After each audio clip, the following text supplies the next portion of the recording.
Subscribe करके bell icon press करें और पाइए education videos daily free. Hello नमस्कार, माय यूट्यूब चैनल आर के स्टडी पॉइंट्स में आपका स्वागत है।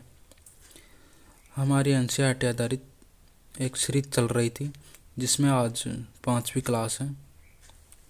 तो चलिए आज के सेशन में हमारा पहला क्वेश्चन है, वेद एकमात्र है जो गद्य व पद्य दोनों में रचित है। कौन सा वेद है जो गद्य व पद्य दोनों में रचित है? ऋग्वेद, यजुर्वेद, सामवेद, अथर्ववेद।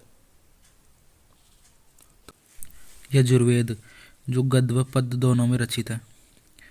यजुर्वेद को यज्ञ हवन कर्मकांडों के लिए जाना जाता है। हमारा अगला क्वेश्चन है, सरोजिनी नायडू ने निम्न में से कौन सी पुस्तक लिखी थी?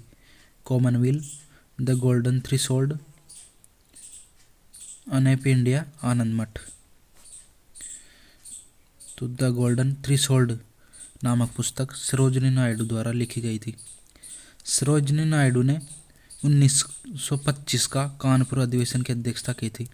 ये पहली भारतीय महिला थी जिसने कांग्रेस की अध्यक्षता की थी 1925 में। कॉमनवेल्थ किसकी रचना थी? तो द एनी बेसेंट की थी। पुस्तक the golden threshold Sarojini Naidu द्वारा लिखी गई थी। वह 1925 में इंडियन नेशनल कांग्रेस की अध्यक्ष बनने वाली पहली भारतीय महिला थी, जबकि एनी बेसेंट 1917 में INS इंडियन नेशनल कांग्रेस की पहली महिला अध्यक्ष बनी थी। और डॉक्टर रविंद्रनाथ टैगोर ने भारत कोकिला भी कहा था इस सरोजिनी नायडू को। आगे चलते हैं।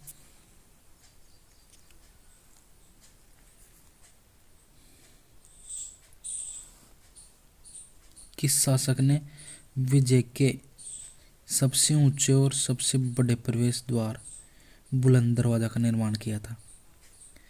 मोहम्मद गोरी, अकबर, औरंगजेब और जहांगीर। किसने करवाया था बुलंद दरवाजे का निर्माण? तो अकबर के द्वारा बुलंद दरवाजे का निर्माण करवाया गया था, जो फतेहपुर सीकरी में स्थित है।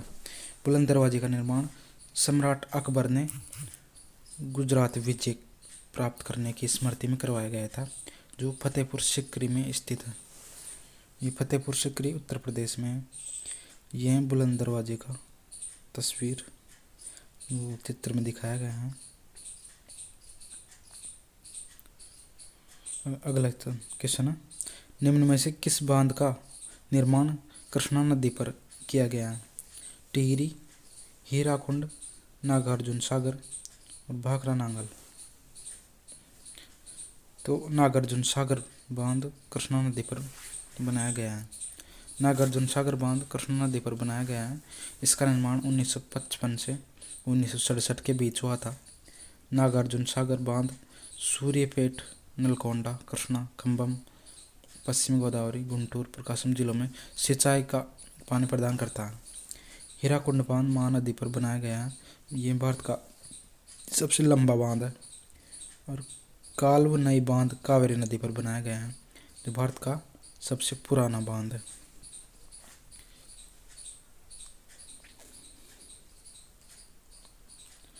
तो आगे चलते हैं। कोलार गोल्ड फील्ड कहाँ स्थित है? मध्य प्रदेश, आंध्र प्रदेश, तमिलनाडु, कर्नाटक। तो कर्नाटक में कोलार गोल्ड फील्ड, ये सोने खान है। कोलार गोल्ड फील्ड कर्नाटक में स्थित है। कोलार गोल्ड फील्ड फीड्स खनन दक्षिणवर्ती कर्नाटक राज्य दक्षिण भारत का हिस्सा है। और यह खान सोने के लिए प्रसिद्ध है। भारत का कौन सा राज्य अधिकतम राज्य सीमाओं को छूता है? मध्य प्रदेश, कर्नाटक, आंध्र प्रदेश और उत्तर प्रदेश। तो उत्तर प्रदेश है जो राज्य की अधिकतम सीमाओं को छूता है। उत्तर प्रदेश भारत की अधिकतम राज्य की सीमाओं को छूता है। उत्तर प्रदेश 9 राज्य और केंद्र शासित प्रदेशों को छूता है, जिसमें से राजस्थान को छूता है, हरियाणा, हिमाचल प्रदेश, दिल्ली, उत्तराखंड, बिहार, मध्य प्रदेश, झारखंड और छत्तीसगढ़ के साथ सीमा साझा करता है। जिसमें से 9 में से 8 राज्य हैं और दिल्ली एक केंद्र शासित प्रदेश है जिससे सीमा साझा करता है। आगे चलते हैं। भारतीय प्रायद्वीप की सबसे ऊंची पर्वत चोटी कौन सी है? उटाकामांड, अनायमुड़ी, डोडाबेटी और महाबलेश्वर। तो अनायमुड़ी भारतीय प्रायद्वीप की सबसे ऊंची पर्वत चोटी है। अनायमुड़ी भारतीय प्रायद्वीप जो पश्चिम घाट और दक्षिण भारत में है की सबसे ऊंची चोटी है। यह केरल के इडुक्की जिले में स्थित है, केरल में स्थित है अनायमुड़ी। और यहाँ एराविकुलम नेशनल पार्क भी स्थित है। और इसकी ऊंचाई 2695 मीटर ऊंची है जो पश्चिमी घाट में है अनायमुड़ी। आगे चलते हैं। चार मीनार का निर्माण किसने किया था? हुमायूं ने, मोहम्मद कुली कुतुब शाह, अलाउद्दीन खिलजी ने और कुतुबुद्दीन ऐबक ने। तो मोहम्मद कुली कुतुब शाह ने चार मीनार का निर्माण किया था। चार मीनार हैदराबाद में स्थित है। इसका निर्माण कुली कुतुब शाह ने किया था 1591 ईस्वी में। नालंदा विश्वविद्यालय का निर्माण गुप्त शासकों ने किया था, कुमार गुप्त ने। और विक्रमशिला का निर्माण बिहार में विक्रमशिला मठ, जिसका निर्माण धर्मपाल ने किया था 8वीं शताब्दी में। ताजमहल का आप जानते ही हो, आगरा में स्थित ताजमहल, और शाहजहां ने किया था 1653 ईस्वी में। और कोणार्क सूर्य मंदिर जो उड़ीसा में स्थित है, इसका निर्माण नरसिंहदेव फर्स्ट ने किया था जो गंग वंश का शासक है। आगे चलते हैं। द्वितीय बौद्ध संगति किसके शासनकाल में हुई थी? पद्मानंद, उदयभद्र, शिशुनाग और कालाशोक किसके शासनकाल में हुई थी द्वितीय बौद्ध संगति? तो कालाशोक के शासनकाल में हुई थी द्वितीय बौद्ध संगति। संगतियों को देखते हैं। 4 संगतियां हुई थी बौद्ध धर्म में। पहली संगति हुई थी राजगृह में अजातशत्रु के शासनकाल में। द्वितीय बौद्ध संगति वैशाली में हुई थी कालाशोक के शासनकाल में। तृतीय बौद्ध संगति पाटलिपुत्र में हुई थी अशोक के समय। और चतुर्थ बौद्ध संगति हुई थी कुंडलवन कश्मीर में कनिष्क के समय। तो ये 4 बौद्ध संगतियां हैं जो आपको याद रखनी है। बंगाल में द्वैत शासन की शुरुआत किसने की थी?